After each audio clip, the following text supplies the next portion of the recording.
Hi, and welcome to the NBA show. My name is Morten Jensen, and today we'll be discussing the Philadelphia 76ers.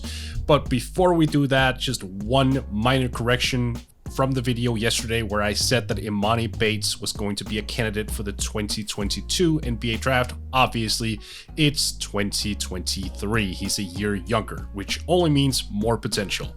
But yes, the topic of the day, Philadelphia 76ers, so stay tuned.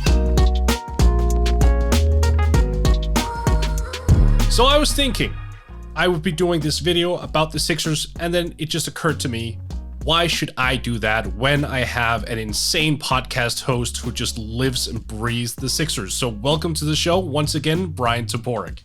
Thanks for having me, but does this mean we can't talk about the Sixers on the podcast? Because if so, I'm out of here.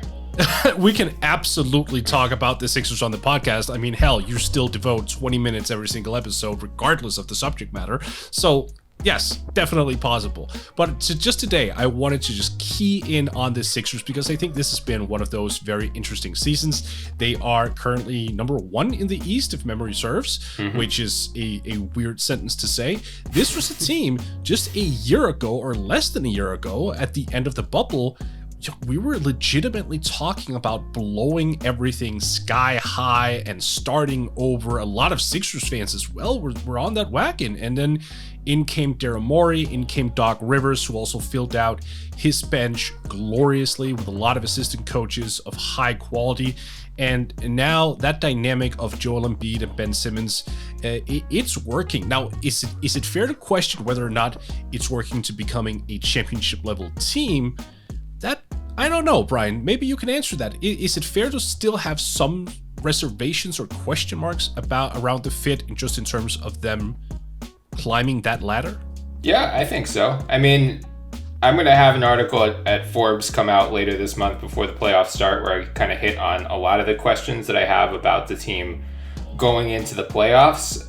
With Ben and Joel specifically, look, they're still not a perfect fit alongside one another. Until Ben Simmons is willing to shoot jump shots, inevitably they are going to run into each other in the paint. So the spacing concerns are legit, but having Danny Green and Seth Curry there instead of Josh Richardson and Al Horford has ameliorated a lot of those concerns. And I think we've seen development from both Joel and Ben this season.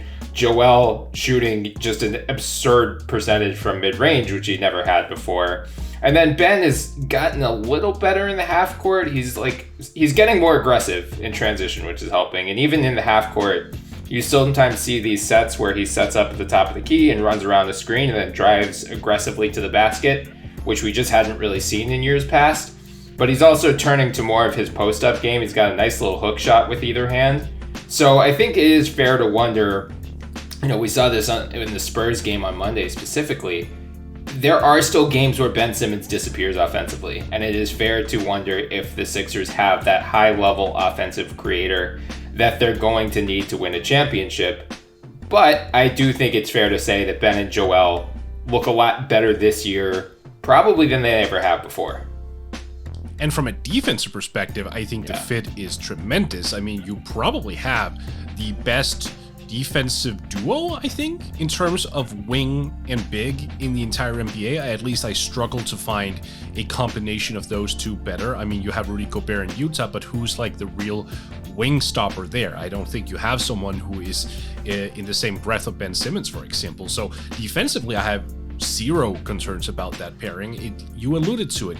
Ben's lack of jump shooting, and we're not even talking about threes necessarily, just him stepping in and taking like a mid-range jump shot, free throw line jump shots, or something of that caliber, just to keep defenses honest. This is his fourth active year, right? Playing? Yes. Yes, okay.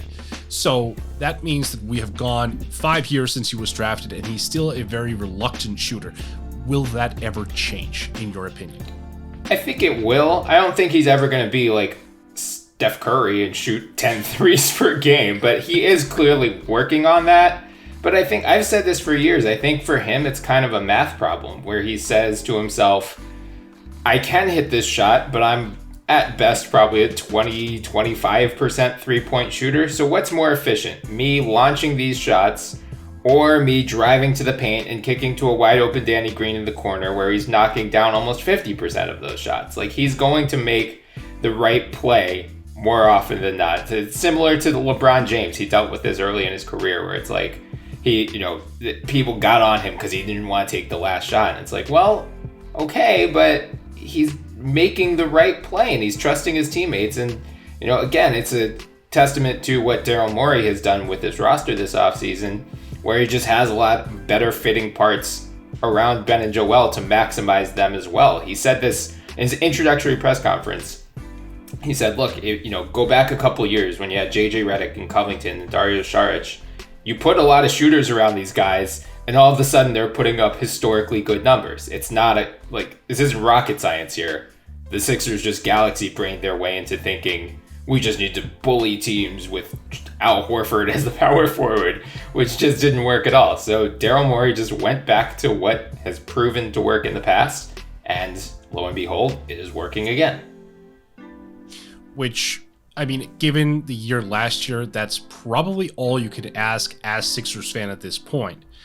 Which brings me to my next thing here, because I've been impressed with Sixers fans, because we've recorded since 2016 on the pod, and you have routinely said that Sixers fans aren't always the most logical bunch, and I'm being very, very polite here just in terms of how you're phrasing it.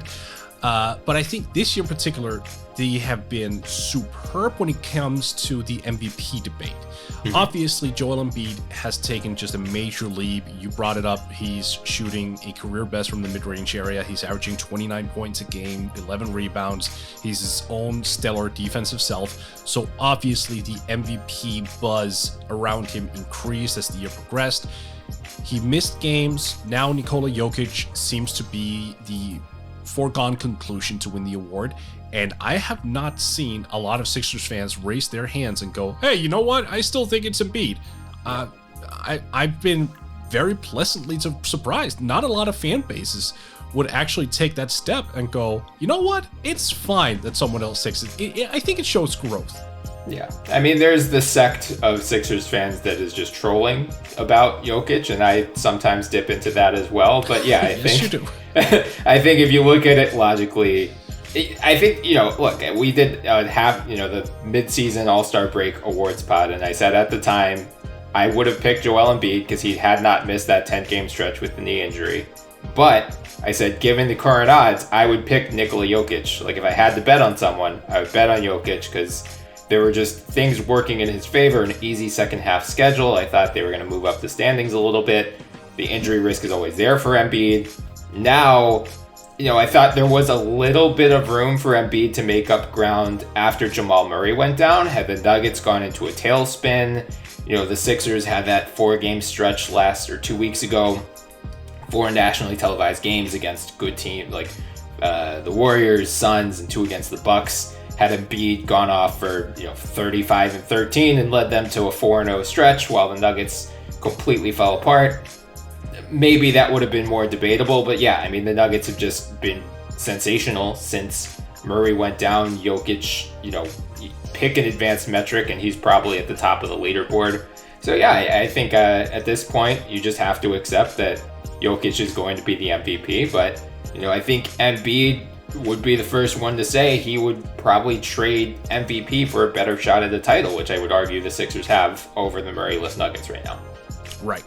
And that alone is also one of the things, because it seems that Embiid has just flipped the page in terms of his own narrative. Him becoming an MVP candidate, I just read you the stats. We all know just how impressive he's been on the court. But let's just dig into what he's doing as well, because he is taking 11 free throws per night. And that stat isn't really doing him justice, because there are a lot of non-shooting fouls that he draws as well. He is just gobbling up opponent fouls, which forces teams to go into the penalty a lot quicker and just brings up so many free throw opportunities for the Sixers and just gives them this extra advantage. So what are you seeing out from Embiid this year that you didn't see last year, for example? Yeah, I think it's a couple things. One, he's working to establish better post position than he had in years past. Sometimes he would just kind of float by the 3-point line and not always aggressively seek out contact in the paint. I think the Sixers have guys who can make entry passes, which they didn't have last year. It sounds stupid and simple, but they are just better at getting the ball to him when he does have that good post positioning. And I think last year he got frustrated. He admitted as much. He said, multiple times throughout the season, he wasn't having fun. He wasn't enjoying himself. He didn't feel like himself. I think the disappointment of last year gave him some clarity, and whatever happened over the offseason caused him to come back with a very different mindset this year. It just seems like he isn't taking games off. Like, there were games where he was just mentally checked out last year, and the Sixers stand no chance because he's the heartbeat of this team on both ends of the floor. This year, there is the occasional, I wouldn't even say games. It's like, against the Bulls in the first half last night, he seemed like he was kind of loafing through part of it, but when it matters, he turns it on, and he realizes, as you said, him drawing free throws isn't just him getting free points at the free throw line. They're relative free points because he's shooting 85% from the line. But yeah, it gets teams in the bonus, or the Sixers into the bonus more quickly. It gets opposing bigs in foul trouble too. So if you draw 2 quick fouls on the opposing starting center, you're going to have to turn to your guy off the bench. And if the guy starting didn't stand much of a chance against Embiid, I'm going to go out on a limb and say the guy on the bench also is probably going to struggle. It gets more free throw, as you said. He gets the Sixers in the bonus more quickly, which means more free throw opportunities not only for Embiid, but for his teammates as well.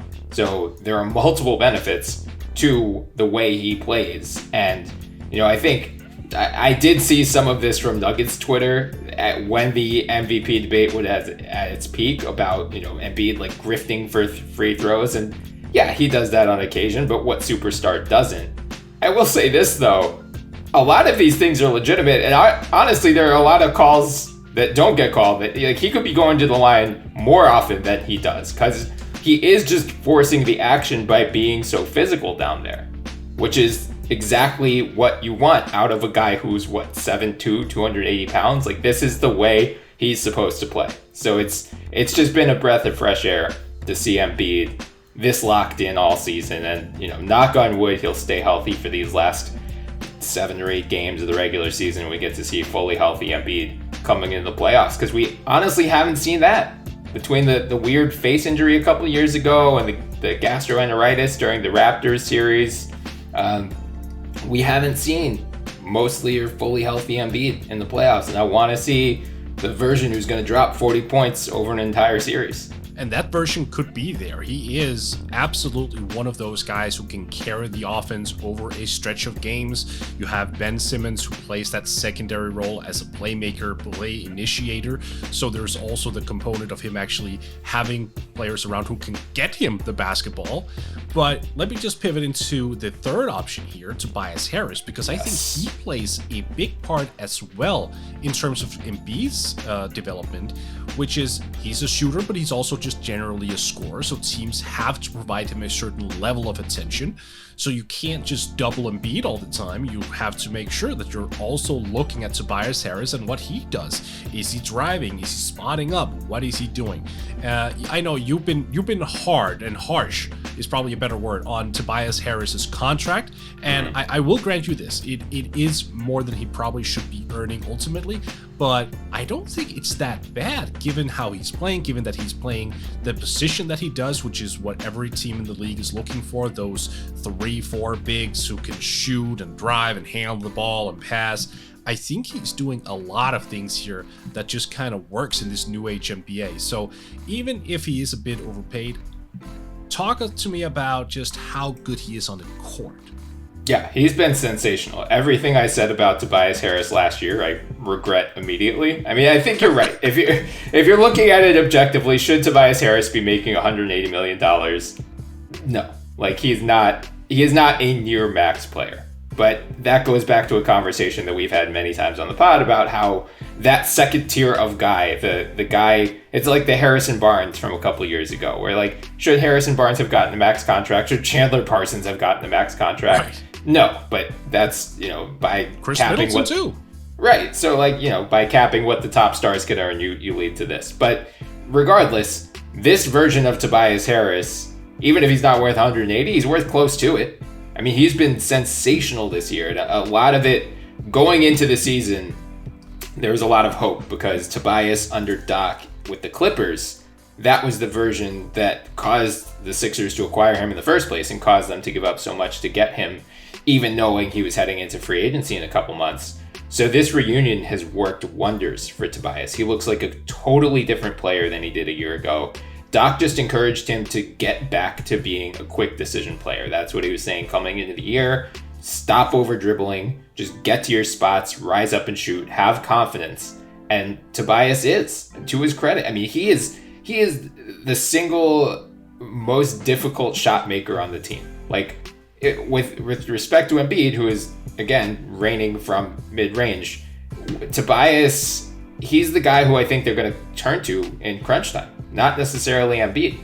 I mean, he's the guy in that Lakers game earlier this year. He's the guy they drew up the last play for. So having that secondary closer alongside Embiid, because you can't really count Simmons offensively in that department, I think that's going to give the Sixers a major lift going into the playoffs. And that is one of my main questions is, can Tobias maintain this closer role as we get deeper into the playoffs and as teams have better wing defenders and as teams can game plan better, knowing that this is the role the Sixers are asking him to play?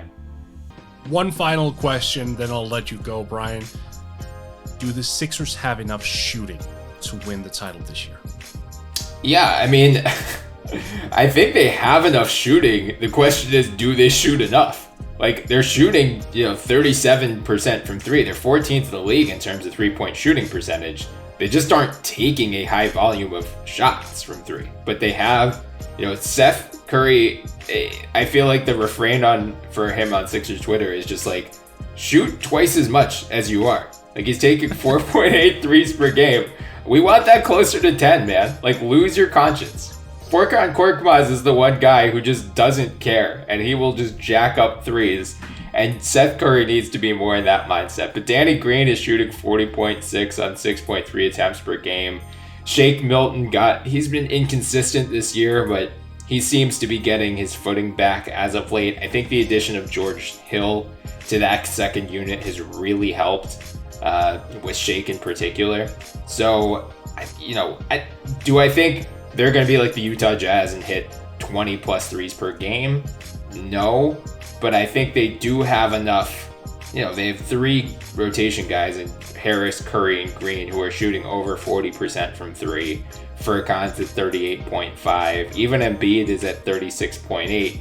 So they do have guys who can knock down those shots. It's just, are they going to prioritize those? Because that was one of the storylines early in the season, was the Sixers were getting outshot routinely from deep every single night, and it turned into a math problem of, okay, we can hammer these teams in the post, dominate the glass, whatever, but three is still greater than two, and we need to make up that math somewhere else. It hasn't been as much of a factor as of late, but it's certainly a concern, going against a hypothetical Nets matchup in particular with, high-level creators like Kevin Durant, Kyrie Irving, James Harden, even Joe Harris, who can bomb from deep. So that's definitely a storyline to keep an eye on.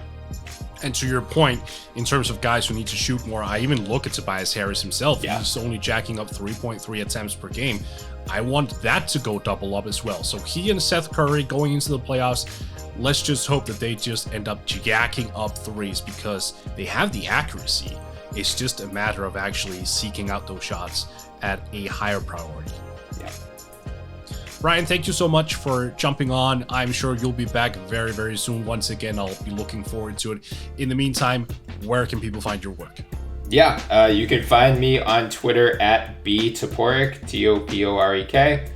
You can find me on Forbes Sports. I write about the Sixers and some salary cap stuff there, and I'm also an occasional contributor to Fansided. Also, please check out our podcast, the NBA podcast. We talk about every team, not just the Sixers, but it will turn Sixers heavy in 2 months when they're in the finals and destroying whichever sorry team comes out of the West.